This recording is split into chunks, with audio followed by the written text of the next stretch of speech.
सदाशिवसमारम्भां शङ्कराचार्यमध्यमाम् अस्मदाचार्यपर्यन्तां वन्दे गुरुपरम्परां वन्दे गुरुपरम्पराम्। वासुदेवेन्द्रयोगीन्द्रं नत्वा ज्ञानप्रदं गुरुं मुमुक्षूणां हितार्थाय तत्त्वबोधो विधीयते। दमः कः चक्षुरादि बाह्येन्द्रिय निग्रहः। दमः कः बाह्येन्द्रिय निग्रह। બાહ્ય ઇન્દ્રિયોનું નિયમન કરવું, ઇન્દ્રિયો નિયમનમાં હોવી એને દમઃ કહેવામાં આવે છે. અને બાહ્ય ઇન્દ્રિયોમાં જે બાહ્ય વિષયોનું ગ્રહણ કરનારી જે ઇન્દ્રિયો છે એને બાહ્ય ઇન્દ્રિય કહેવાય. અને અંતઃકરણ એટલે મનને સાપેક્ષમાં જોઈએ તો જે કર્મેન્દ્રિયો અને જ્ઞાનેન્દ્રિયો છે એને બાહ્ય ઇન્દ્રિય કહેવાય. એટલે બાહ્યેન્દ્રિયો નિયમનમાં હોવી એને દમઃ કહેવામાં આવે છે. અને એમાં આપણે વિચારણા જોઈ ગયા હતા કે જે 5 ઇન્દ્રિયો છે, 5 ઇન્દ્રિયોના 5 વિષયો છે. ઇન્દ્રિયો પોતપોતાના વિષયોનું ગ્રહણ કરવા જાય જ છે.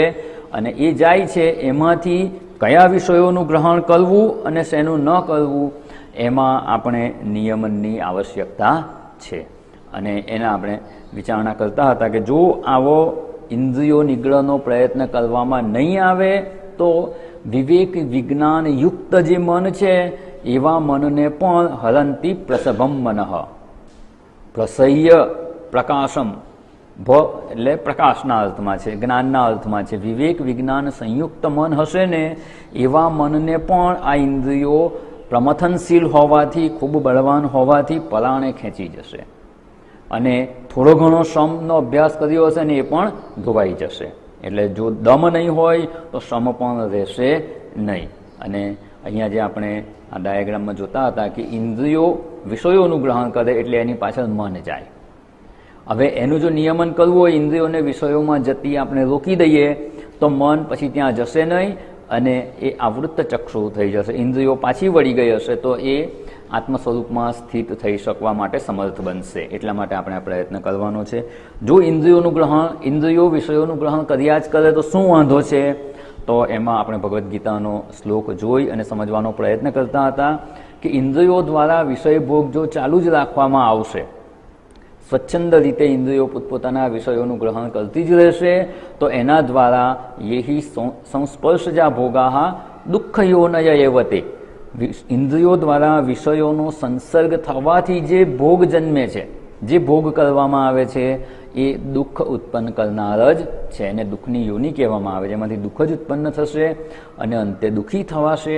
એવા દુઃખથી બચવું હોય તો પણ એનાથી આપણે મનને, ઇન્દ્રિયોને પાછી વાળવી જોઈએ. એટલે અહીંયા તેષુ બુદ્ધઃ ન રમતે. અને અહીંયા ઇન્દ્રિયોને આપણે વિષયો ભોગમાં જવા જ નથી દેવી, બિલકુલ જવા જ ના દઈએ. શું એ સંભવ છે? તો ત્યાં આપણે કઠોપનિષદની વાત જોતા હતા. પરાંચી ખાની ઇન્દ્રિયાણી પરાન અંચી, પરાન બાહ્યાન અન્યાન.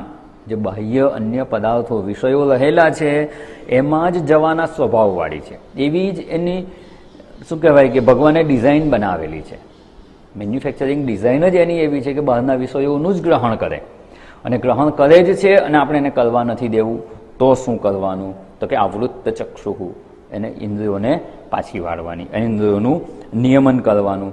અને જો એ નિયમન નહીં કરી શકીએ તો 5 ઇન્દ્રિયો 5 વિષયો પાછળ જતી હશે તો એ જીવન રથ, 5 ઘોડા 5 જુદી જુદી દિશામાં જતા હોય તો જીવન રથ કઈ દિશામાં જશે? કોઈ નિશ્ચિત ગંતવ્ય સ્થાને પહોંચી શકાશે નહીં અને મનુષ્ય જીવન વ્યર્થ થઈ જશે. તો એવું ન થાય એના માટે આપણે અહીંયા દમ એટલે ઇન્દ્રિય નિગ્રહ, ઇન્દ્રિયો આપણા નિયમનમાં હોવી જોઈએ. આપણી ઈચ્છા પ્રમાણે ઇન્દ્રિયો વિષયોનો ભોગ કરે, આપણે ઈચ્છીએ એનો ભોગ કરે, ન ઈચ્છીએ ત્યાંથી પાછી વળે. એટલે આટલી આપણે વિચારણા જોઈ હતી. હવે જો આટલું સમજાઈ ગયું હોય, વિષયોનું ગ્રહણ કરવાના સ્વભાવવાળી જ ઇન્દ્રિયો છે, પરાન અંચતી બહાર જવાવાળી જ છે, અને આપણે કરવાનું શું છે? એનું નિયમન કરવાનું છે. તો કેવી રીતે કરવાનું? અહીંયા ખૂબ સરસ શબ્દ ઉપનિષદમાં આવે છે, આવૃત્ત ચક્ષુઃ, ઇન્દ્રિયોને પાછી વાળવાની. હવે આજે કહે ને ઇન્દ્રિયોને પાછી વાળવી, એના વિષયોનું ગ્રહણ ન કરે, એક થોડીક આપણે જે શાસ્ત્રગત વિચારણા છે એને સમજવાનો પ્રયત્ન કરીશું. કોન્સેપ્ટ આપણા મનમાં ક્લિયર થઈ જાય કે ઇન્દ્રિયોને પાછી વાળવી. આપણે જે 5 ઇન્દ્રિયો જોઈએ, સામાન્ય ચક્ષુ ઇન્દ્રિય, શ્રવણ ઇન્દ્રિય. ચક્ષુ ઇન્દ્રિય એટલે આંખ દ્વારા આપણે જગતના રૂપને જોઈએ છીએ, એ આંખ ચક્ષુ ઇન્દ્રિયોનો વિષય છે. તો આ ચક્ષુ ઇન્દ્રિયોને પાછી વાળવી એટલે શું કરવાનું? આપણે નિધિધ્યાસન કે ધ્યાન કરવા બેસીએ ત્યારે શું કરીએ છીએ? આંખો બંધ કરી દઈએ. એટલે શું માનીએ છીએ આપણે? ચક્ષુ ઇન્દ્રિય આપણી પાછી વળી ગઈ. આંખ બંધ કરી એટલે ચક્ષુ ઇન્દ્રિય પાછી વળી ગઈ. શું આંખ બંધ કરી એટલે ચક્ષુ ઇન્દ્રિય બંધ થઈ ગઈ? આ આંખ છે ને એ તો માત્ર ગોલક છે. આ છે ને થોડોક જે શાસ્ત્રગત ભેદ છે ને એને સમજવાનો પ્રયત્ન કરી લેવાનો કે ઇન્દ્રિય એ જુદી વસ્તુ છે અને ગોલક એ જુદી વસ્તુ છે. ઉપર છેલ્લી માહિતી તો આપણને છે જ નથી, ખબર એવું નથી, કોઈ નવો વિષય નથી આ. પણ એમાં થોડીક સ્પષ્ટતાની આવશ્યકતા છે કે જેથી આપણે ઇન્દ્રિય નિગ્રહ કરવાનો છે, ગોલકનો નિગ્રહ કરવાનો નથી. હા, ગોલકનો નિગ્રહ સહાયરૂપ થાય તો ચોક્કસ કરવાનો. આંખ ખુલ્લી હોય ને કે મારે રૂપનું ગ્રહણ નથી કરવું તો એ લગભગ અસંભવ જેવું છે. તો જરૂર પડે તો આપણે એ ગોલકને પણ બંધ કરી શકીએ. તો બધા ગોલકને બંધ કરી શકાય છે? આંખોને તો પોપચા ધાડી દઈએ એટલે આંખો બંધ થઈ ગઈ. કાનને બંધ કરીએ છીએ બંધ? ના. ઘણા લોકો એવું કરતા હોય છે, પેલા ઇયર પ્લગ આવે ને એ નાખી દે. ધ્યાન કરવા બેસે ને તો ઇયર પ્લગ નાખી એટલે બહારનો અવાજ ના આવે. એ થોડો સમય નાખી શકાય. ચાલો, એ તો બંધ થઈ ગયું. ઘ્રાણેન્દ્રિયને કેવી રીતે બંધ કરશો? સ્પર્શેન્દ્રિયને કેવી રીતે બંધ કરશો? અહીંયા જ્યારે ધ્યાન કરવા બેસીએ કે જપ કરવા બેસીએ ત્યારે આંખો બંધ કરીએ છીએ, પ્રતિકાત્મક છે. એક ઉપલક્ષણ રૂપે ચક્ષુ ઇન્દ્રિય બંધ કરીએ છીએ. એનો અર્થ શું? ધ્યાન કરવા બેસીએ, નિધ્યાસન કરવા બેસીએ ત્યારે શું કરીએ છીએ? પલાઠી વાળીને બેઠા હોઈએ, હાથના આંગળે એકબીજામાં પરોવી દેવાના, આંખો બંધ કરી દેવાની. આ પ્રતિકાત્મક છે. એક હાથના આંગળા બંધ કરી દીધા એટલે શું?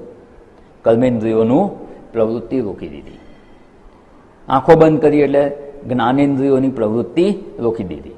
એટલે આંખ બંધ કરી ચક્ષુ ઇન્દ્રિયોની પ્રવૃત્તિ રોકીએ છીએ, સ્પર્શેન્દ્રિયોની રોકી નહીં શકાય. ઠંડો પવન આવશે તો એ અનુભવ હશે જ, કંઈક સુગંધ આવશે તો અનુભવ હશે જ. એને એને આપણે બંધ નહીં કરી શકીએ કે નાક બંધ કરી દઈએ અને અડધો કલાક જપ કરીએ, એ સંભવ નથી.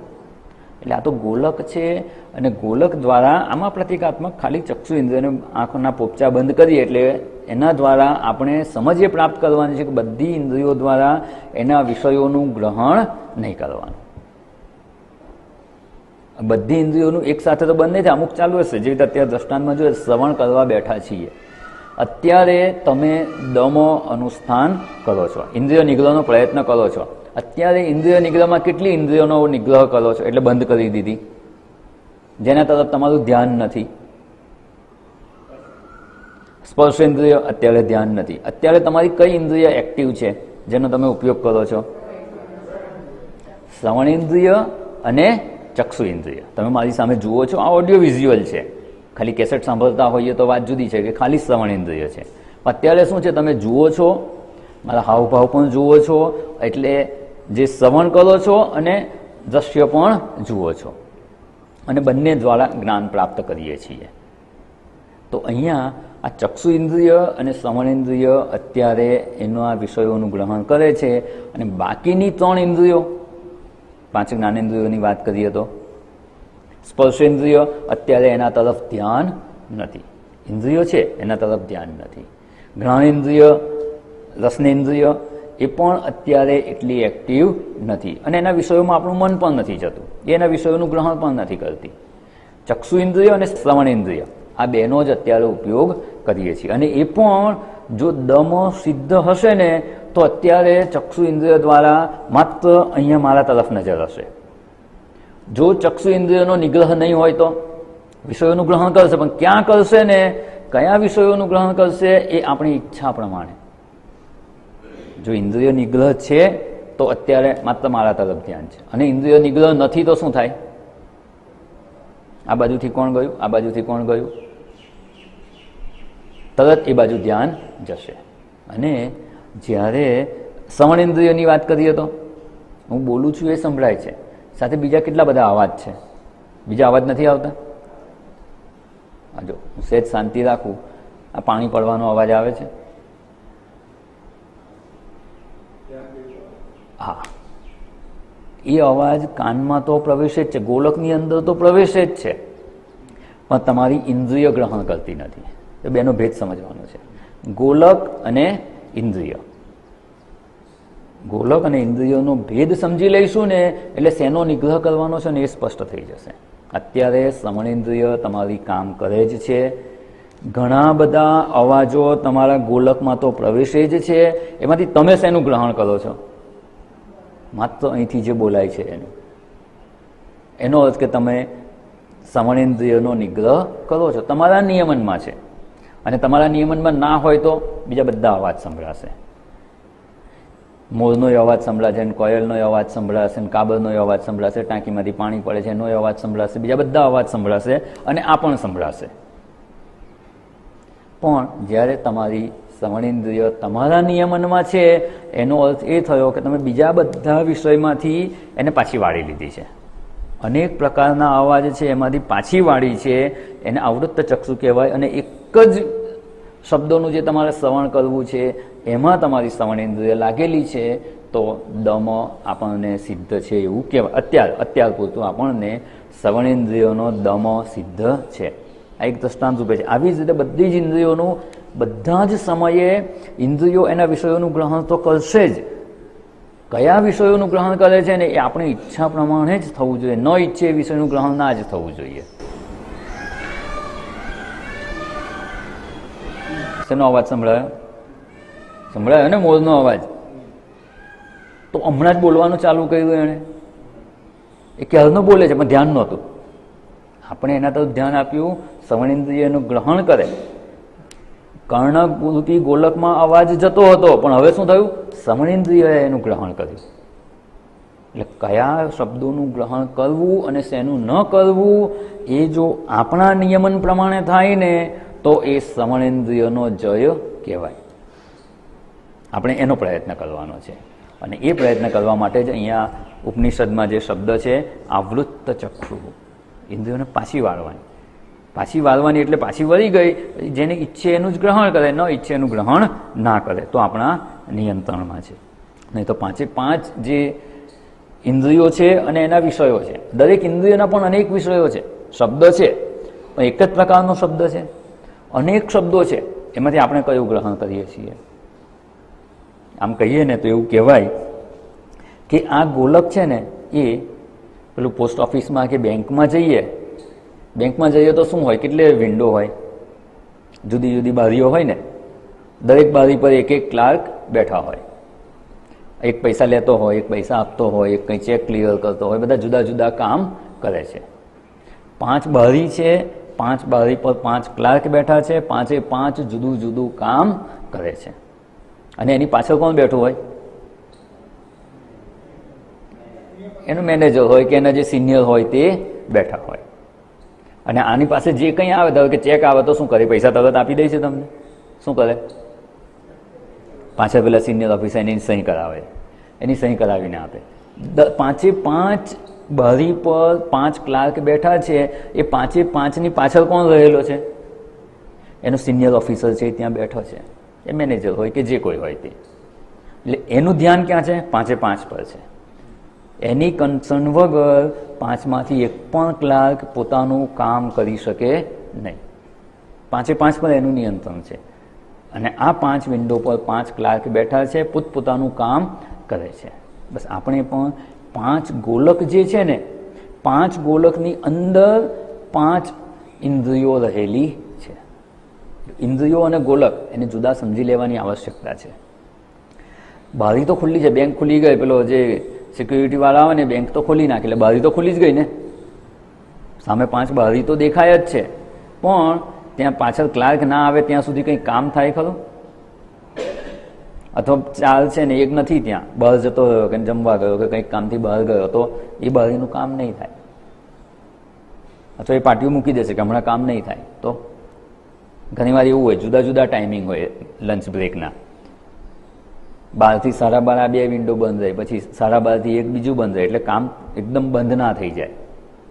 તો એવી રીતે જ્યારે જે ગોલકની પાછળ ઇન્દ્રિય અવેલેબલ ના હોય ને તેનું ગ્રહણ ના થાય, અથવા એને પાટિયું પાડી દીધું. એવી જ રીતે અત્યારે જે દ્રષ્ટાંત જોયું એમાં શું થયું, અત્યારે આપણી કેટલી વિન્ડો ખુલ્લી છે અને કેટલા ક્લાર્ક બેઠા છે? 2 વિન્ડો. ચક્ષુ ઇન્દ્રિય અને શ્રવણેન્દ્રિય 2 વિન્ડો ખુલ્લી છે, 2 ક્લાર્ક બેઠા છે, એની પાછળ એને સુપરવાઇઝર બેઠો છે, મન છે, એ 2 ઇન્દ્રિયોના વિષયોનું ગ્રહણ થાય છે. બાકીની 3 વિન્ડો શું છે? બંધ છે. સ્પર્શેન્દ્રિય વિન્ડો છે, સ્પર્શેન્દ્રિય, રસનેન્દ્રિય અને ઘ્રાણેન્દ્રિય હમણાં એનું કામકાજ બધું બંધ છે. બસ આ ગોલક અને એની પાછળ રહેલી ઇન્દ્રિયો 2 જુદી જ વસ્તુ છે. ગોલક હોય, ઇન્દ્રિય ના હોય તો વિષયોનું ગ્રહણ ના થાય, અને જે ઇન્દ્રિયો હોય પણ ગોલક ના હોય તો? ક્લાર્ક બેઠો છે પણ બહારથી વિન્ડો બંધ કરી દીધી હોય તો ત્યાં કોઈ ટ્રાન્ઝેક્શન ના થાય. અને એટલે જ આપણે જોઈએ છીએ કે જ્યારે ગોલકમાંથી ઇન્દ્રિયો જતી રહીને ત્યારે એ ઇન્દ્રિય દ્વારા એના વિષયોનું ગ્રહણ થતું નથી. ગોલક છે, અને ઘણીવાર આપણે જોઈએ છીએ કોઈ અંધ માણસ હોય, પ્રજ્ઞાચક્ષુ હોય, આંખો આપણા જેવી જ હોય, પણ પાછળથી ચક્ષુ ઇન્દ્રિય જતી રહી. અને ઘણીવાર એ લોકો કહેતા હોય છે કે નસ સુકાઈ ગઈ, દેખાતું નથી. આંખ એવી ને એવી જ છે પણ દેખાતું નથી. એટલે જ્યારે આંખ એવી ને એવી જ છે અને દેખાતું નથી તો એને કહેવાય કે ગોલક છે પણ પાછળ ઇન્દ્રિય નથી.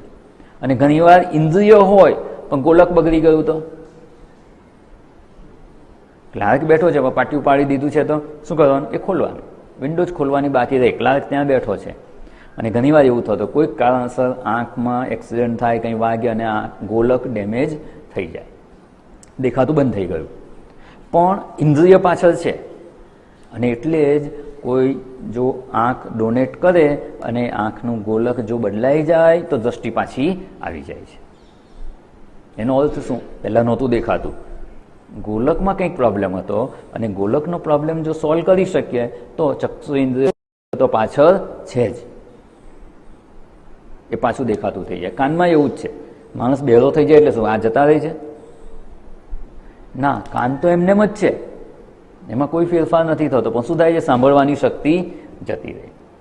જો સાંભળવાની શક્તિ હોય પણ કાનમાં કંઈક પ્રોબ્લેમ થયો હોય, પડદો ફાટી ગયો, કંઈક પણ થયું અને સંભળાતું બંધ થઈ ગયું તો શું કરવાનું? તો ઓપરેશન કરી અને ગોલકને રિપેર કરવામાં આવે તો શ્રવણેન્દ્રિય તો પાછળ છે જ. અને ઘણી વાર પેલું મશીન પણ મૂકવામાં આવે છે, હિયરિંગ એડ વાપરવામાં આવે. મશીન મૂક્યું એટલે શું થાય છે? ગોલકની જે ખામી હતી ને એ ખામીને દૂર કરી દીધી, એટલે પાછું સંભળાવવાનું શરૂ થઈ જાય છે. એટલે આ જે ગોલક છે એ સ્થૂળ છે અને ઇન્દ્રિયો શું છે? સૂક્ષ્મ છે. ગોલક છે એ સ્થૂળ શરીરના ભાગ છે અને ઇન્દ્રિયો છે એ સૂક્ષ્મ શરીર. અને સૂક્ષ્મ એટલે શું? સ્થૂળ અને સૂક્ષ્મ જે કહીએ છીએ ને, વધારે સ્પષ્ટતા માટે, સ્થૂળ એને કહેવાય કે જે આ ઇન્દ્રિયો દ્વારા ગ્રહણ થઈ શકે, અને સૂક્ષ્મ શું કહેવાય? ઇન્દ્રિયો અગ્રાહ્ય, ઇન્દ્રિયથી ગ્રહણ ના થાય તો એને સૂક્ષ્મ કહેવાય.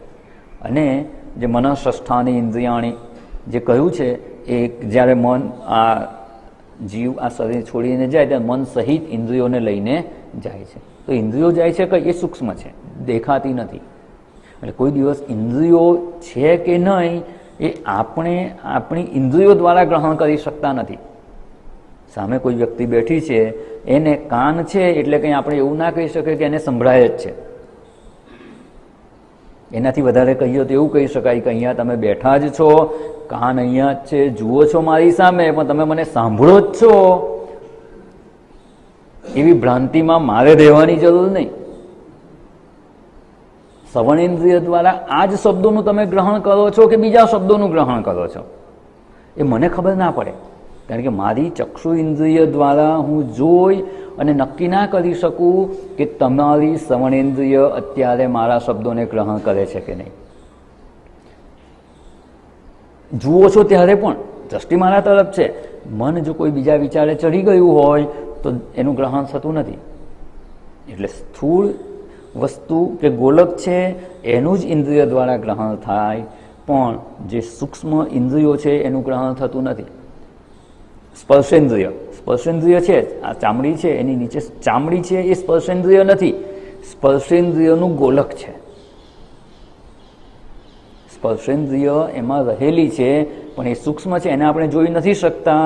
એટલે જેને લકવા થઈ ગયો હોય, એ અંગ એનું કામ કરતું ના હોય, તો આવો ને આવો જ હાથ કે પગ દેખાતો હોય, દૂરથી જોઈએ તો એવું જ દેખાય, પણ એ કશો જ સ્પર્શ ગ્રહણ કરી શકે નહીં. એટલે જોઈને આપણે ના કહી શકીએ ચામડી છે, સ્પર્શેન્દ્રિયનું ગોલક છે, પણ સ્પર્શેન્દ્રિય છે કે નહીં એ જોઈને આપણે કહી શકીએ નહીં.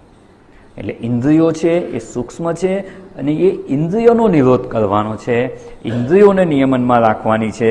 અને જે સ્થૂળ રૂપે જણાય છે એ તો ગોલક છે, ગોલકમાં રહી અને ઇન્દ્રિયો પોતાના વિષયોનું ગ્રહણ કરે છે. એટલે ગોલક ભલે એના વિષયોનું ગ્રહણ કરે, કાનમાં ભલે એ શબ્દો જાય, પણ શ્રવણેન્દ્રિય જો નિયમનમાં હશે તો એ એમાંથી જ સિલેક્ટ કરી અને જે યોગ્ય હશે એનું જ ગ્રહણ કરશે, તો એને કહેવાય કે શ્રવણેન્દ્રિય નિયમનમાં છે. અને આના દ્વારા આપણે બધી જ ઇન્દ્રિયોનું સમજી લેવાનું, દરેક ઇન્દ્રિયોનું આ જ વિચારણા કરી અને આપણે સમજ પ્રાપ્ત કરી લેવાની કે ઇન્દ્રિયોને આપણે નિયમનમાં રાખવાની છે, ગોલકને નહીં. ગોલક આપણે શ્રવણેન્દ્રિય માટે કંઈ કર્ણને બંધ નથી કરી શકતા. હા, જરૂર પડે એટલું આપણે ચક્ષુ ઇન્દ્રિયના ગોલકને બંધ કરી શકીએ છીએ. અને બીજું કઈ ઇન્દ્રિયને બંધ કરી શકાય છે? એ બંધ કરી શકાય છે. બાકી જ્ઞાનેન્દ્રિય પણ નથી થતી, સ્પર્શેન્દ્રિય પણ નથી થતી, શ્રવણેન્દ્રિય પણ બંધ નથી થતી. માત્ર એમાં પ્રવેશતા જે વિષયો છે એને જ આપણે નિયમનમાં રાખી શકીએ છીએ કે શેનું ગ્રહણ કરવું અને શેનું ગ્રહણ ન કરવું. એટલે અહીંયા જે ઇન્દ્રિયોને પોતપોતાના વિષયોમાંથી પાછી વાળવી એને દમ કહેવામાં આવે છે. આપણા નિયમનમાં રહે, ઈચ્છે ત્યારે ગ્રહણ કરે, ન ઈચ્છે ત્યારે એમાંથી પાછી વળી જાય. અને આ જ વાતને શંકરાચાર્યજી વિવેક ચૂડામણીમાં થોડી વધારે સ્પષ્ટતાથી જણાવે. અહીંયા શું કીધું? બાહ્યેન્દ્રિય નિગ્રહ. પણ એમાં શું કરવાનું એ હવે જે આપણે થોડીક એની પણ વિચારણા કરી લઈએ. વિવેક ચૂડામણીના 23-24 શ્લોકમાં જણાવે છે, વિષયેભ્ય પરાવૃત્ય સ્થાપનમ સ્વસ્વ ગોલકે ઉભયેષામ ઇન્દ્રિયાણામ સ દમઃ પરિકીર્તિતઃ. અહીંયા જે છે વિષયેભ્ય, વિષયોમાંથી, બહુવચન છે, 5 વિષયો છે એટલે બહુવચન. વિષયેભ્ય પરાવૃત્ય, એનાથી પાછા વળીને, પેલું પરાવર્તન શબ્દ સાંભળેલો છે ને વિજ્ઞાનમાં, પ્રકાશનું પરાવર્તન થાય એટલે શું? જઈને, બસ અહીંયા પણ કંઈક એવા જ અર્થમાં છે. પરાવૃત્ય, વિષયોમાં જે ઇન્દ્રિયો જઈ રહી છે સ્વાભાવિક રીતે, કારણ કે પરાનંચથી બહાર જવાનો જ સ્વભાવ છે, ત્યાંથી એનું પરાવર્તન, પાછી વાળવાની. વિષયેભ્ય પરાવૃત્ય સ્થાપનમ સ્વસ્વ ગોલકે, પોતપોતાના ગોલકમાં પોતપોતાના સ્થાનમાં પાછી વાળવાની. જે તે ઇન્દ્રિયો વિષયોનું ગ્રહણ કરે છે, જે તે મન કહ્યું ને, મન કેન્દ્રમાં છે, એ વિષયો બાજુ પણ જઈ શકે, ઇન્દ્રિયો દ્વારા વિષયોમાં જઈ શકે, અને આ બાજુ બુદ્ધિ દ્વારા આત્મ સ્વરૂપમાં સ્થિત થઈ શકે. ઇન્દ્રિયો એવી પાછી વળતી નથી. એ પાછી વળીને ક્યાં સુધી આવે? પોતાના સ્થાનમાં બેસી જાય. જેવી રીતે 5 ક્લાર્ક જે બેઠા છે એ બારી બંધ કરીને શું કરે? ક્યાં જાય? બહારનું ટ્રાન્ઝેક્શન બંધ કરીને અંદર આવી ગયા, પછી મેનેજરની ખુરશી પર બેસી જાય? ના, એ પોતાની ખુરશી પર બેઠો છે અને કાઉન્ટર બંધ છે. એવી રીતે ઇન્દ્રિયો પણ પોતાના સ્થાનમાં બેસી જાય, એ મન બાજુ જઈ શકે નહીં. પરાવર્તન ક્યાં સુધી થાય? સ્વસ્વ ગોલકે. સ્પષ્ટ કહી દીધું છે એમાં, ને તેનું મનમાં સ્થાપન કરો, એવું નથી કહ્યું. સ્વસ્વ ગોલકે વિષયેભ્ય પરાવૃત્ય સ્થાપનમ. અને ઉભયેષામ, અહીંયા બંને વાત સ્પષ્ટ જણાવે છે. ઉભયેષામ ઇન્દ્રિયાણામ, એટલે 2 કહ્યું, ઉભયેષામ દ્વિવચન છે. બંને ઇન્દ્રિયો એટલે જ્ઞાનેન્દ્રિયો અને કર્મેન્દ્રિયો, બંનેને પોતપોતાના વિષયોમાંથી પાછી વાળી અને સ્વસ્વ ગોલકે સ્થાપનમ, એને દમ કહેવામાં આવે છે. હવે અહીં તો કહી દીધું, શંકરાચાર્યએ શું વાત કરી?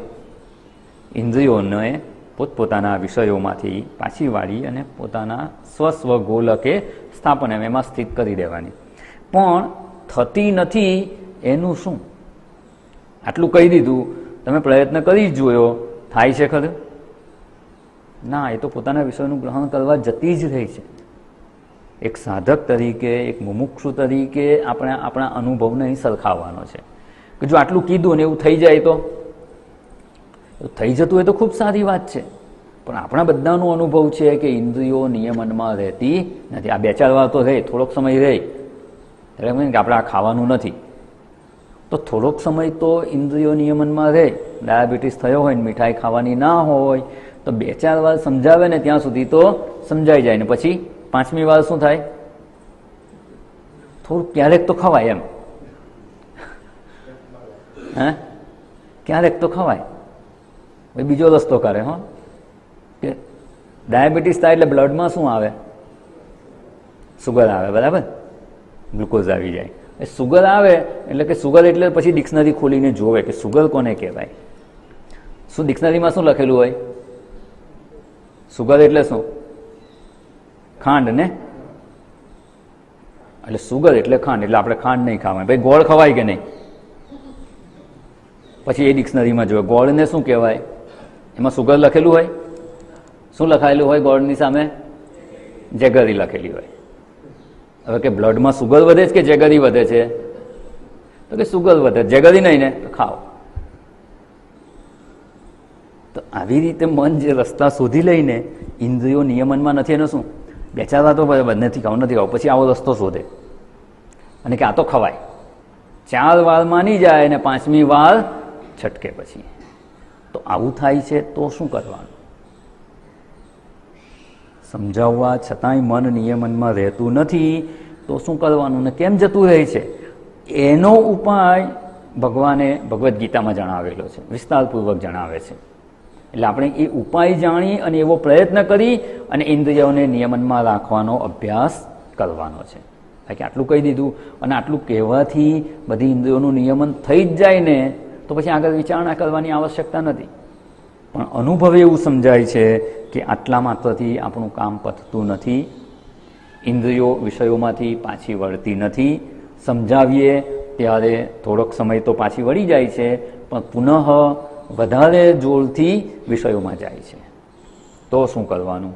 તો એના માટે અહીંયા ભગવદ્ ગીતાના 3જા અધ્યાયના 34મા શ્લોકમાં કેમ આવું થાય છે એ પણ જણાવે છે અને ઉપાય પણ જણાવે છે.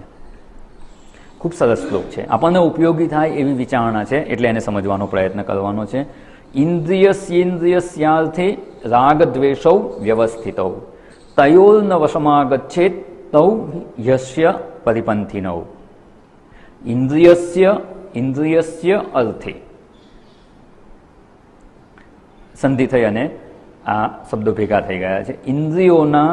ઇન્દ્રિયોના અર્થમાં, અર્થ એટલે પદાર્થ, ઇન્દ્રિયોનો પદાર્થ એટલે ઇન્દ્રિયોનો વિષય. ઇન્દ્રિયોના વિષયોમાં એટલે દરેક ઇન્દ્રિયને પોતાના વિષયોમાં રાગ દ્વેષૌ, દ્વિવચન છે, રાગ અને દ્વેષ વ્યવસ્થિતો રહેલા જ છે. અને પાછા અસ્તવ્યસ્ત નથી રહેલા, કેવા છે? વ્યવસ્થિત રહેલા છે. વ્યવસ્થિતનો અર્થ છે રહેલા છે. રાગ દ્વેષો વ્યવસ્થિત એમાં રહેલા જ છે. આપણે શું કહે? રાગ દ્વેષ રહેલા છે એટલે રાગ દ્વેષ પૂર્વકની પ્રવૃત્તિ થશે. અમુક વિષયમાં રાગ છે ને અમુક વિષયમાં દ્વેષ છે. જે સ્વાદેન્દ્રિયનો દ્રષ્ટાંત લઈએ તો અમુક વસ્તુ ભાવે છે ને અમુક નથી ભાવતી. આ કોઈએ શીખવાડ્યું આપણને? નાનું બાળક હોય, ભાઈ તને આ ભાવે ને તને આ નથી ભાવતું, કોઈએ કહ્યું તો શું? એને ખબર જ છે અમુક વસ્તુ છે જ, કોઈ શીખવાડતું નથી તો પણ રાગ દ્વેષ તો રહેલા જ છે કે આ ભાવે અને ના ભાવે.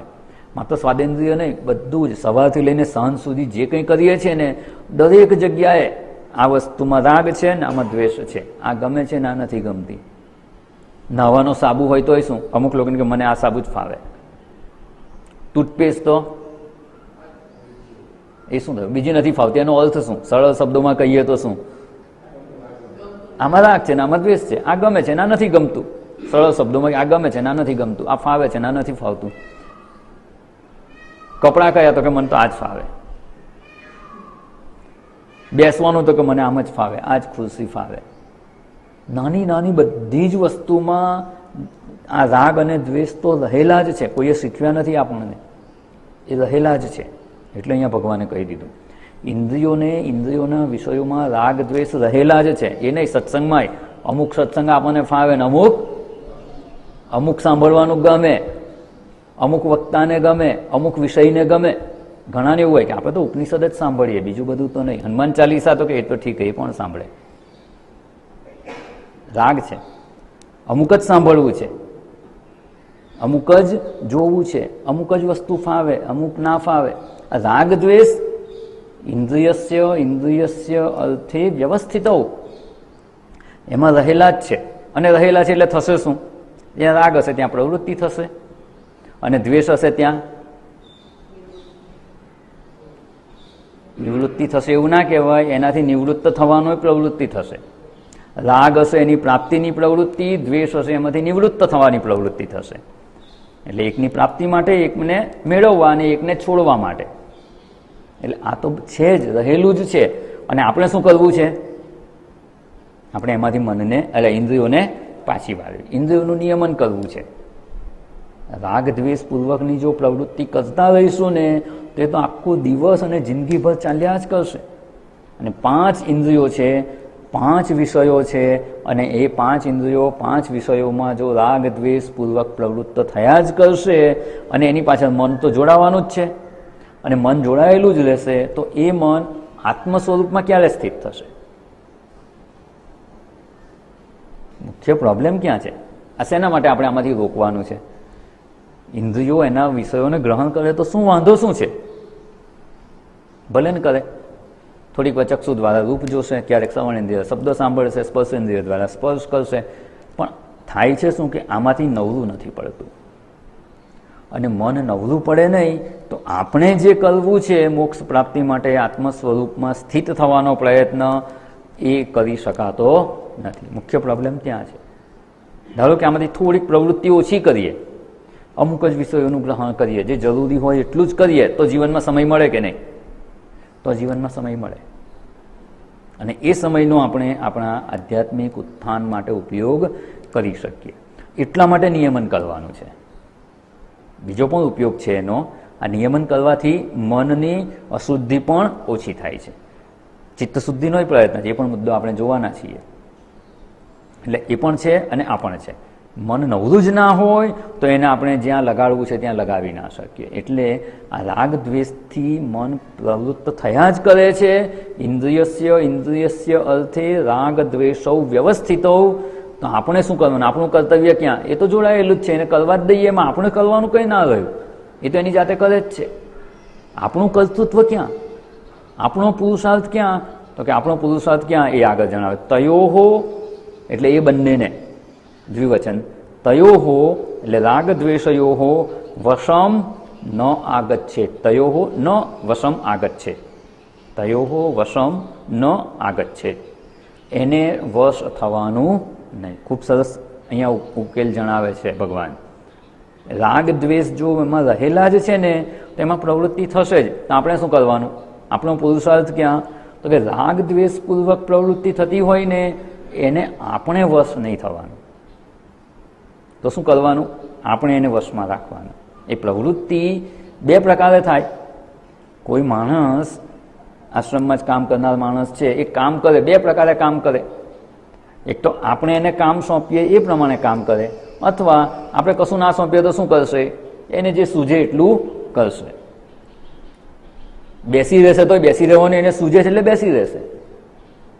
બીજું કંઈ કામ એને સૂઝશે તો એ કરશે. એટલે પોતાની રીતે કરે અને આપણે સોંપીએ એ રીતે કરે. 2 રીતે માણસ કામ કરે. એવી રીતે ઇન્દ્રિયો પણ પોતાના વિષયોનું જ્યારે ગ્રહણ કરે છે ત્યારે 2 વિકલ્પ છે. જો આપણે એને સોંપીશું તો એ પ્રમાણે ગ્રહણ કરશે, અથવા એને પોતાને રાગ દ્વેષ તો રહેલા જ છે એટલે પોતાને જે રાગ દ્વેષ છે રાગ દ્વેષથી પ્રેરાય અને પ્રવૃત્ત થયા કરશે. હવે આપણે શું કરવું છે? એની મેળે પ્રવૃત્ત થાય છે એ થવા દેવી છે કે આપણે એને નિયમનમાં રાખવી છે? પેલું જોયું ને, સાયકલ શીખતા હોઈએ, સાયકલ શીખીએ ત્યારે શું થાય છે? સાયકલ આપણને લઈ જાય, એ આપણા નિયંત્રણમાં નથી. સાયકલ શીખતા હોય ત્યારે સાયકલ આપણને લઈ જાય, અને સાયકલ પડે ત્યારે આપણે પડીએ.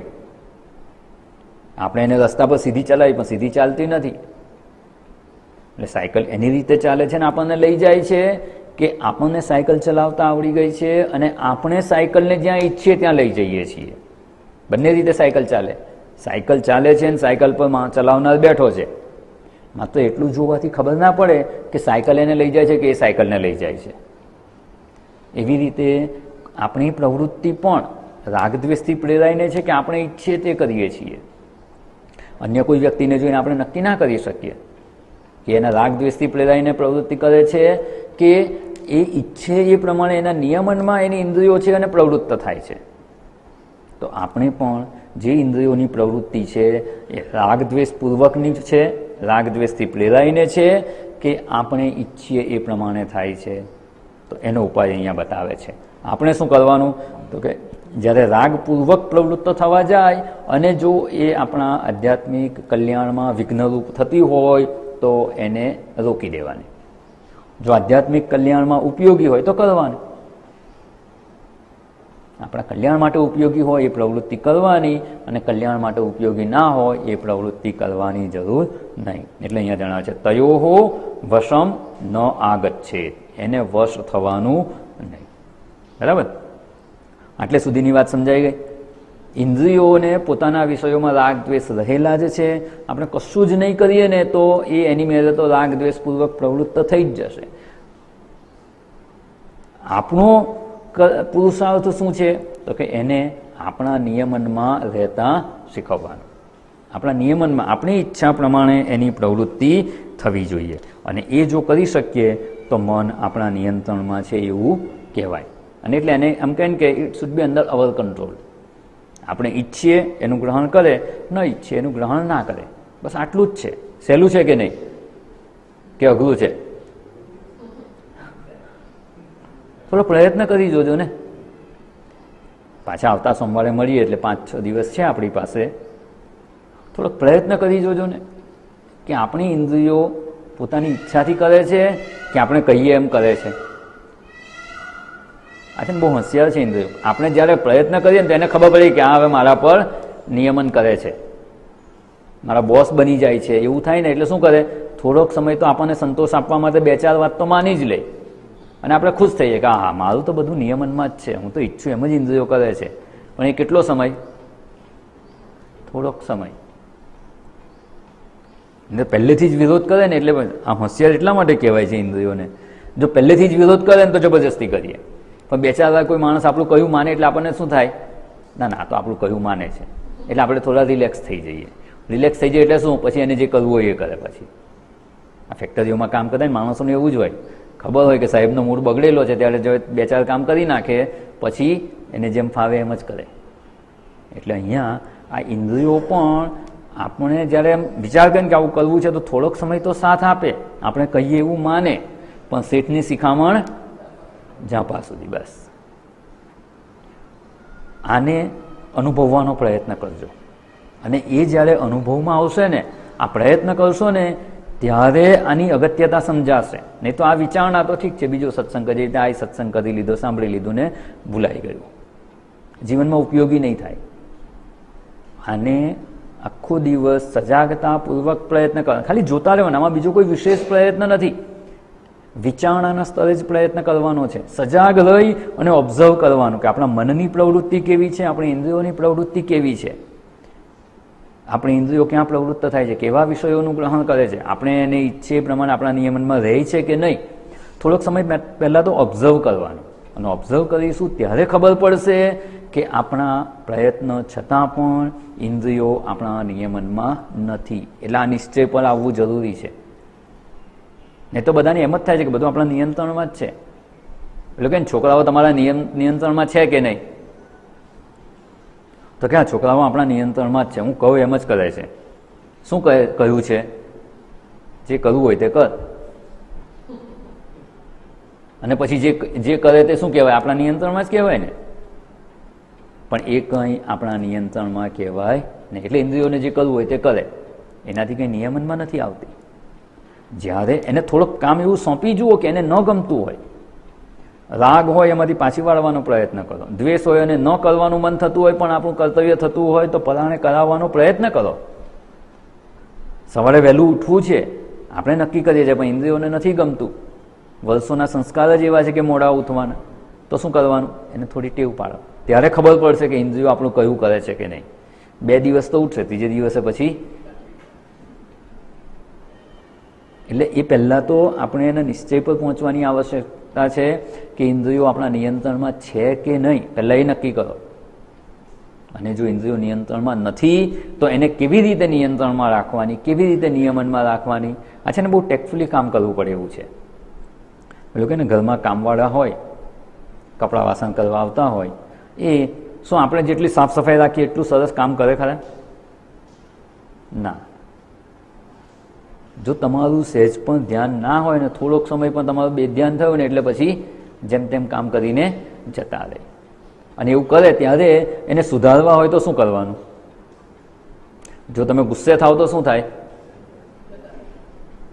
પછી બધું જાતે કરવું પડે.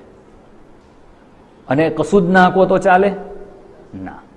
તો શું કરવાનું? ટેક્ટફુલી કામ કરવું પડે, કુનેહપૂર્વક કામ કરવું પડે.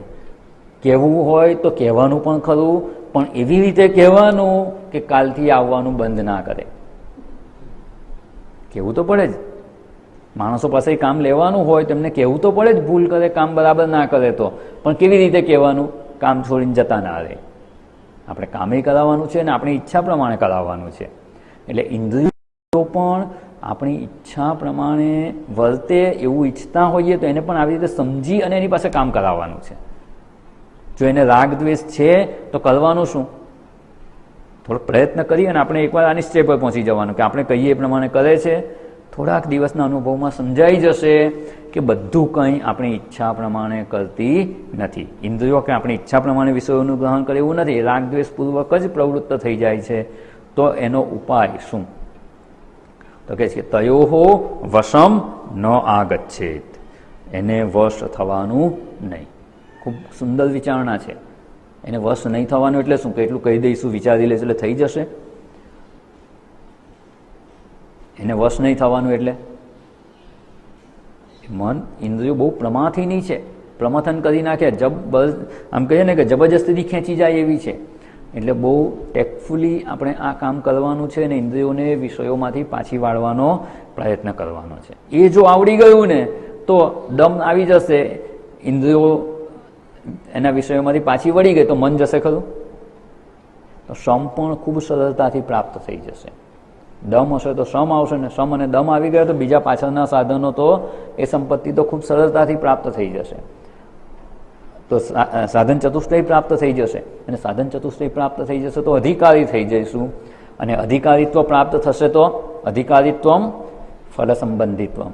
અને પછી આ ગ્રંથનું જો અધ્યયન કરીશું કે વેદાંત શાસ્ત્રોનું શ્રવણ કરીશું ને, તો એનું જે ફળ છે જીવન મુક્તિ, એની સાથે આપણો સંબંધ થશે. એની સાથે આપણો સંબંધ થશે અને એ થયો તો જીવન મુક્તિનું ફળ પ્રાપ્ત થઈ જશે, એવું સુખ આપણને પ્રાપ્ત થઈ જશે. એટલે અહીંયા આ સાધન સંપત્તિની આપણે વિસ્તારપૂર્વક વિચારણા કરી રહ્યા છીએ. જેને ખરેખર શ્રમ અને દમ પ્રાપ્ત કરવો છે તો કેવી રીતે કરી શકાય એનું માર્ગદર્શન આપણે મેળવવાનો પ્રયત્ન કરી રહ્યા છીએ. એમાં પહેલાં તો વિચાર કે ઇન્દ્રિયસ્ય અર્થે રાગ દ્વેષો વ્યવસ્થિતો, એ છે જ, એમાં રાગ દ્વેષપૂર્વક ઇન્દ્રિયોની પ્રવૃત્તિ થઈ જ રહી છે. આપણે હવે શું કરવાનું? ધીમે ધીમે એવો પ્રયત્ન કરવાનો કે રાગ દ્વેષને વશ નહીં થવાનું. રાગપૂર્વક જો ઇન્દ્રિય પ્રવૃત્ત થતી હોય તો એમાંથી પાછા વળવાનું. દ્વેષપૂર્વક જે કરવા યોગ્ય હોય એ ન થતું હોય તો એ કરવાનો પ્રયત્ન કરવાનો. આપણું કર્તવ્ય થતું હોય પણ દ્વેષ હોય તો એ કરવાનું મન નહીં થાય તો એ કરવાનું.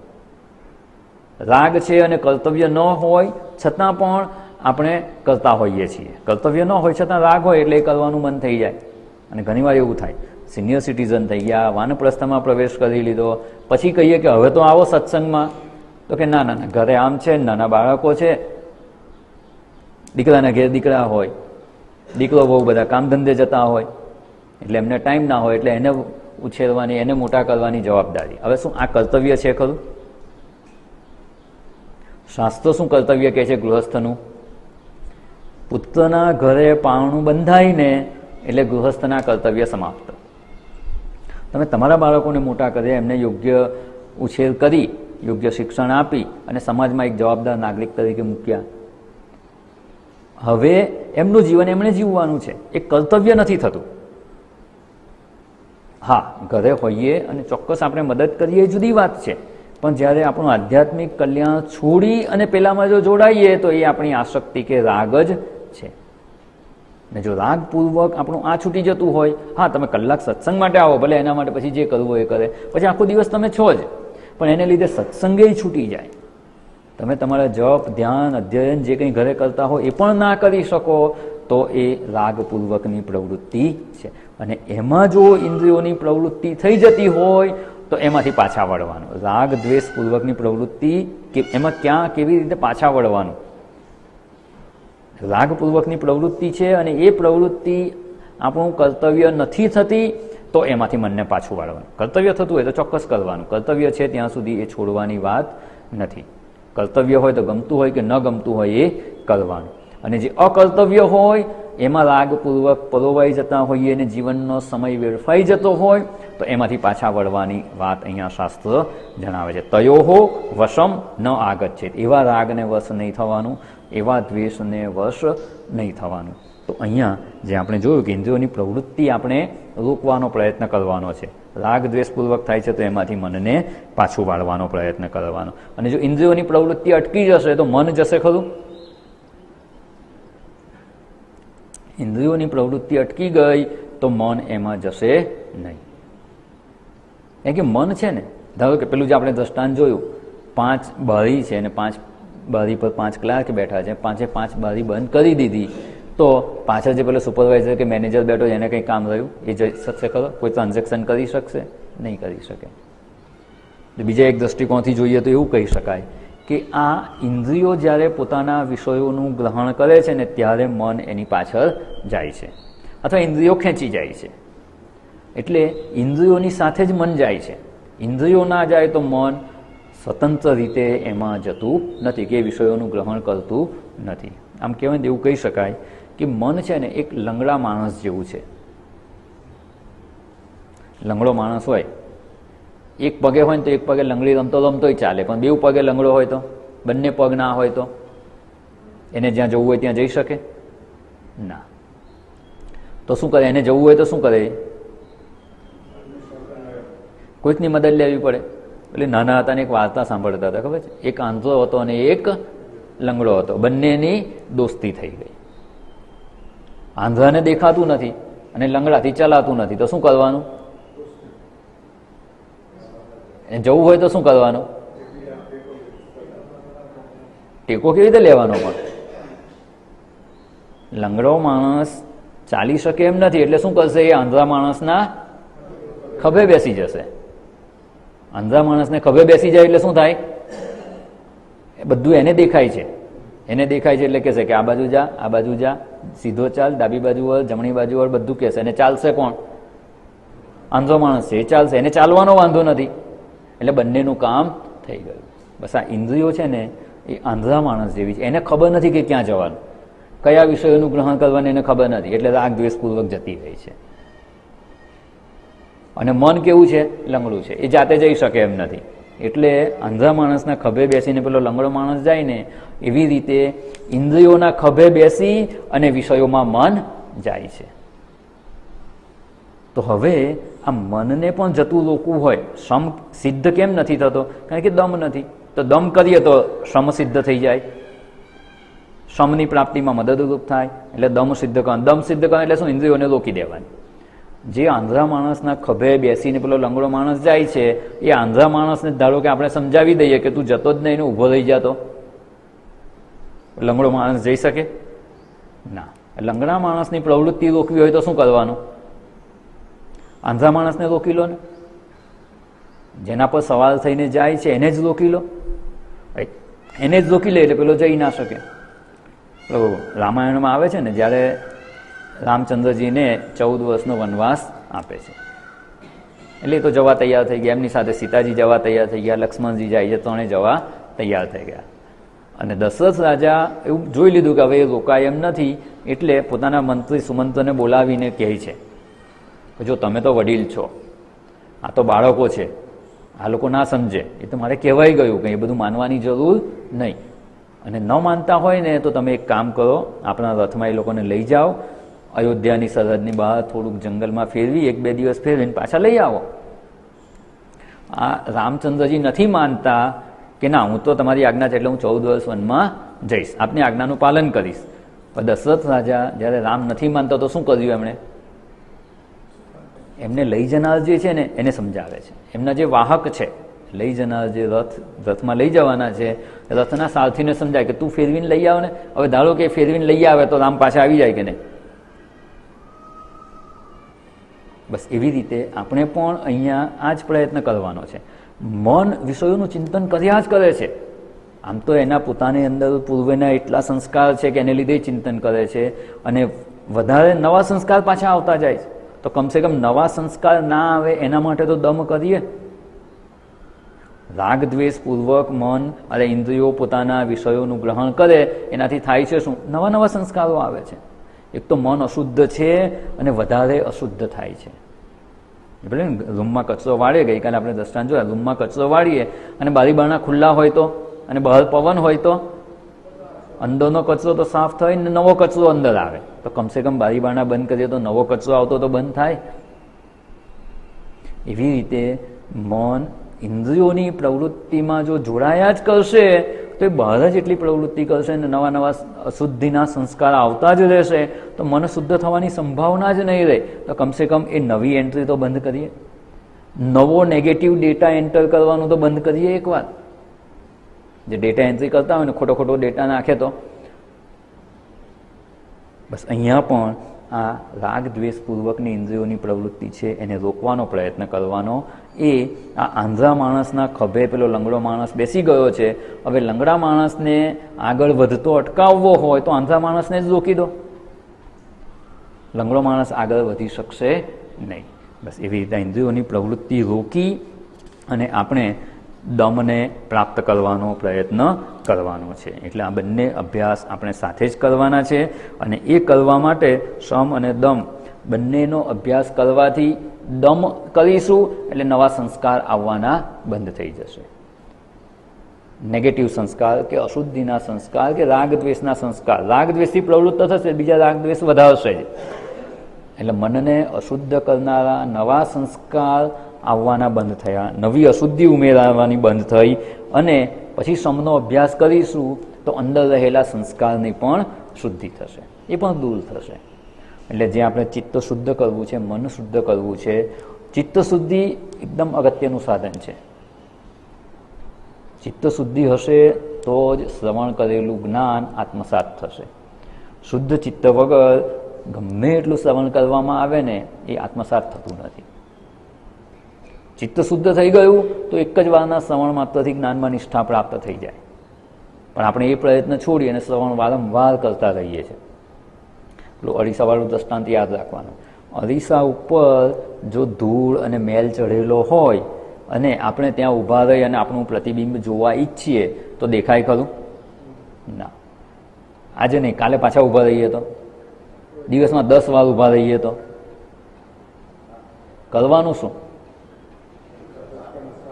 સાફ કરવાનો પ્રયત્ન ખૂબ અગત્યનો છે. અરીસો સાફ કરવાનો પ્રયત્ન જ અગત્યનો છે. એટલે અહીંયા મનને શુદ્ધ કરવાનું, પણ મનને શુદ્ધ બે રીતે કરવાનું છે. આપણે અત્યારે અશુદ્ધ કેમ છે અને અશુદ્ધ થતું જ રહે છે કેમ? તો કે અશુદ્ધિ પૂર્વેની છે જ, નવી અશુદ્ધિ પાછી ઉમેરાતી જાય છે. એટલે એમાં બે જગ્યાએ આપણે પ્રયત્ન કરવાનો છે કે નવી અશુદ્ધિ આવે નહીં અને અંદર જે અશુદ્ધિ છે એને સાફ થાય, તો મન શુદ્ધ થઈ જાય. અને મન શુદ્ધ થઈ ગયું તો એક વારના શ્રવણ માત્રથી આત્મજ્ઞાનમાં નિષ્ઠા પ્રાપ્ત થઈ શકે તેમ છે. અને એ પ્રયત્ન અહીંયા આપણે કરી રહ્યા છીએ. અને મન શુદ્ધ થઈ ગયું, એકવાર તમે ઘસીને કાચ સાફ કરી નાખ્યો પછી તમારે મુખ જોવા માટે શું કરવાનું? કેટલી વાર ઊભા રહેવાનું? દિવસમાં 10 વાર ઊભા રહેવાનું. તો જેવા અરીસા સામે જઈને ઊભા રહેશો એટલે પહેલી જ વારમાં તત્ક્ષણ આપણું પ્રતિબિંબ સ્પષ્ટ જણાશે. એટલે જેવું શાસ્ત્રનું અધ્યયન કરીશું, શાસ્ત્ર કહેશે કે આપણે શરીર, ઇન્દ્રિયો, મન, બુદ્ધિ નથી, એ આત્મ સ્વરૂપ જ છીએ, તત્વમ અસી. જ્યારે એવું કહેવામાં આવે એટલે તરત જ એ જ્ઞાનમાં નિષ્ઠા પ્રાપ્ત થઈ જાય કે અહમ બ્રહ્મ અસ્મિ. ઉપદેશ વાક્ય છે તત્વમસી, અનુભૂતિ વાક્ય છે અહમ બ્રહ્માસ્મિ. હું જ એ બ્રહ્મ છું જેની શાસ્ત્ર વાત કરે છે. પણ એ નથી સમજાતું કેમ? અરીસો શુદ્ધ નથી. મનરૂપી અરીસો શુદ્ધ નથી ત્યાં સુધી ચૈતન્ય સ્વરૂપ જણાતું નથી. બસ એનો અહીંયા પ્રયત્ન છે કે નવી અશુદ્ધિ, નવું એડિશન જે થઈ રહ્યું છે એને બંધ કરવાનું અને અંદરની જે અશુદ્ધિ છે એને શ્રમ દ્વારા શુદ્ધ કરવાની. એટલે અહીંયા આપણે દમ અને શ્રમ એ બંનેની આપણે અહીંયા વિચારણા જોઈ અને એના દ્વારા મનને શુદ્ધ કરવાનો પ્રયત્ન કરવાનો. એટલે બંને ખાસ યાદ રાખવા જેવી વસ્તુ, શ્રમ અને દમ. પહેલાં શ્રમ કરવાનો, મનનું નિયમન કરવાનો પહેલાં પ્રયત્ન કરવાનો. જો એ થઈ ગયું ને તો દમ બહુ સરળતાથી થઈ જશે. પણ શ્રમ પૂરેપૂરો પ્રાપ્ત નથી થયો ત્યાં સુધી શું કરવાનું? સાથે સાથે દમનો અભ્યાસ પણ કરતા રહેવાનો. શ્રમ એકવારમાં કંઈ મન નિયમનમાં આવી નથી જતું, પ્રયત્ન કરતા રહેવાનો. એટલે શ્રમ અને દમ બંનેનો સમુચ્ચય કરવાનો એવું કહેવાય. સમુચ્ચય એટલે શું? સાથે સાથે અનુષ્ઠાન કરવું. જ્ઞાન કર્મોનો સમુચ્ચય એવા શબ્દો આવે છે ભાષ્ય ભણીએ ત્યારે. બસ એવી અહીંયા સમુચ્ચય એટલે શું? શ્રમ અને દમ બંનેનો સાથે અભ્યાસ કરવાનો. એટલે પેલી બહારની અશુદ્ધિ ઓછી થતી, અંદરની ઓછી, ધીમે ધીમે ધીમે મન શુદ્ધ થતું જશે. એટલે અહીંયા શ્રમ વિષયની સમજ પૂર્વે આપણે પ્રાપ્ત કરી છે. અને હવે આ દમ કેવી રીતે કરવાનો, ઇન્દ્રિય નિગ્રહ કેવી રીતે કરવાનો, પહેલાં એની આવશ્યકતા જોઈ. કેમ ઇન્દ્રિયો નિયમનમાં નથી રહેતી એનો સમજવાનો પ્રયત્ન કર્યો કે એમાં રાગ અને દ્વેષ સ્વાભાવિક જ રહેલા છે. એટલે સ્વાભાવિક પ્રવૃત્તિ તો એની રાગ દ્વેષપૂર્વકની છે જ, અને એ પરાંચી કહ્યું એટલે બહારના વિષયોને ગ્રહણ કરવાનો એનો સ્વભાવ જ છે. એટલે એની સ્વાભાવિક પ્રવૃત્તિ છે, એમાંથી આપણે એને પાછી વાળવાની છે. જે સ્વભાવથી જ જે થતું હોય, કે પાણીનો સ્વભાવ જ છે ઉપરથી નીચે વહેવાનું, એને નીચેથી ઉપર લઈ જવું હોય તો વિશેષ પ્રયત્નની આવશ્યકતા છે, અને સ્વભાવથી વિરુદ્ધ કરવાનું છે. રાગ દ્વેષ તો સ્વાભાવિક છે જ. રાગ દ્વેષપૂર્વક બાહ્ય વિષયોનું ગ્રહણ કરવું એ ઇન્દ્રિયોની સ્વાભાવિક પ્રવૃત્તિ છે, પણ એમાંથી આપણે મનને, ઇન્દ્રિયોને પાછી વાળવી છે. અને એ ઇન્દ્રિયોને પાછી વાળવા માટેની જે પ્રક્રિયા છે એ આપણે શાસ્ત્ર પાસેથી સમજવાનો પ્રયત્ન કરી રહ્યા છે. એટલે પહેલામાં પહેલું પગથિયું છે કે તયોહો વશમ ન આગત છે, એને વશ નહીં થવાનું. એટલે પહેલાં પ્રયત્ન તો કરો. આટલી સમજ પ્રાપ્ત કરીને હવે આ એક અઠવાડિયું પ્રયત્ન કરો કે જ્યાં જ્યાં રાગ દ્વેષપૂર્વક ઇન્દ્રિયો પ્રવૃત્ત થઈ જતી હોય ને એને થોડું રોકવાનો પ્રયત્ન કરો. અને ત્યારે શું થાય છે ને એ જોજો. શું રોકાય છે ખરી? આવતા સોમવારે આપણે મળીએ ને ત્યારે આ પ્રયત્ન કરી જોઈએ. આ પ્રયત્ન પછી તમારો અનુભવ શું છે ને એ મને કહેજો. તમે પ્રયત્ન તો કરી જોયો, પણ થાય છે શું એ વિચારણા આપણે પુનઃ મળીશું ત્યારે જોઈશું. અને આજે જોયું ને કે ચિત્ત શુદ્ધિનો પ્રયત્ન એ હનુમાન ચાલીસામાં એક સરસ વાત છે. હનુમાન ચાલીસાનો પહેલો જ દોહો શું છે? શ્રી ગુરુ ચરણ સરોજ રજ નિજ મનુ મુકુરુ સુધારી. ખૂબ સરસ છે. શ્રી ગુરુ ચરણ, સદગુરુના ચરણ કમળની રજથી, ચરણ કમળ પણ નહીં એના કરતાં નીકળ્યું, ચરણ કમળની રજથી નિજ મનુ, એટલે આ તો દેહાતી ભાષા છે, અવધી ભાષા છે, એટલે મનુ લખે મન. નિજ મન, મારું પોતાનું મન, નિજ મનુ મુકુરુ, મન રૂપી અરીસો, મુકુરુ એટલે અરીસો, મારા મનરૂપી અરીસાને હું સુધારી એટલે સાફ કરું છું. ગુરુ સેવાથી, ગુરુની શરણાગતિથી આ મનરૂપી અરીસો સાફ કરવાનો. અહીંયા જે જોયું ને મનરૂપી અરીસો સાફ કરવાનો છે, એ અરીસો સાફ કરવાનો ત્યાં સુંદર ઉપાય છે. સૌથી સરળ ઉપાય છે સદગુરુની સેવાથી, એની શરણાગતિથી. એ આપણે જે હનુમાન ચાલીસાનો જ્ઞાન યજ્ઞ છે એમાં સમજીશું. સૌથી સરળ ઉપાય છે. જો એ આવડી ગયો ને તો મન એટલું સરળતાથી સાફ થઈ જશે. એટલે આપણે અહીંયા મનને શુદ્ધ કરવાનો જ પ્રયત્ન કરી રહ્યા છીએ. એમાં બધું સહાયક છે. જે પ્રકારે મન શુદ્ધ થાય ને એવો પ્રયત્ન કરવાનો. મનમાં નવી અશુદ્ધિ ના આવે ને એવો પ્રયત્ન કરવાનો છે. એના કરતાં વધારે અશુદ્ધ તો થવું જ ના જોઈએ. એકવાર અશુદ્ધિ વધતી અટકી જાય ને પછી જે છે એને સાફ કરવાનો પ્રયત્ન થાય. નવા સંસ્કાર આવતા અટકે. ખરાબ સંસ્કાર, મનને અશુદ્ધ કરનારા સંસ્કાર મનમાં 5 ઇન્દ્રિયો દ્વારા જે વિષયોનું ગ્રહણ થાય છે એનાથી એનો આહાર થાય છે. એ આપણે જોઈ ગયા, મન આહાર કરે છે પંચમુખી અથવા દશમુખી, દશાનંદ જેવું છે. બધી ઇન્દ્રિયોથી એના વિષયનો ભોગ કરે એટલે એને એના સંસ્કાર એને આહાર રૂપે ગ્રહણ કરે છે. અને જેવો આહાર એવું મન. એટલે રાગ દ્વેષપૂર્વક પ્રવૃત્ત થયું હશે તો મન વધારે ને વધારે રાગ દ્વેષવાળું થશે. તો એ ન થાય એના માટે સમ અને દમનો આપણે અભ્યાસ કરવાનો છે અને દમનનો અભ્યાસ કરવા માટે ઇન્દ્રિયોને પોતપોતાના વિષયોમાં જે રાગ દ્વેષપૂર્વકની સ્વાભાવિક પ્રવૃત્તિ થઈ રહી છે એમાંથી પાછી વાળવાની છે. પાછી વાળવા શું કરવાનું? તો કે રાગ દ્વેષપૂર્વક પ્રવૃત્તિ થતી હતી તો રાગ અને દ્વેષને વશ નહીં થવાનું. એને વશ ના થાય એટલે પ્રવૃત્તિ અટકી જશે. પ્રયત્ન કરી જોજો. પ્રયત્ન કરવાથી શું અનુભવ થાય છે ને પછી આગળનું ચરણ આપણે જોઈશું. આપણા પ્રયત્નથી જો અટકી જાય તો આગળ વિચારણાની જરૂર જ નથી.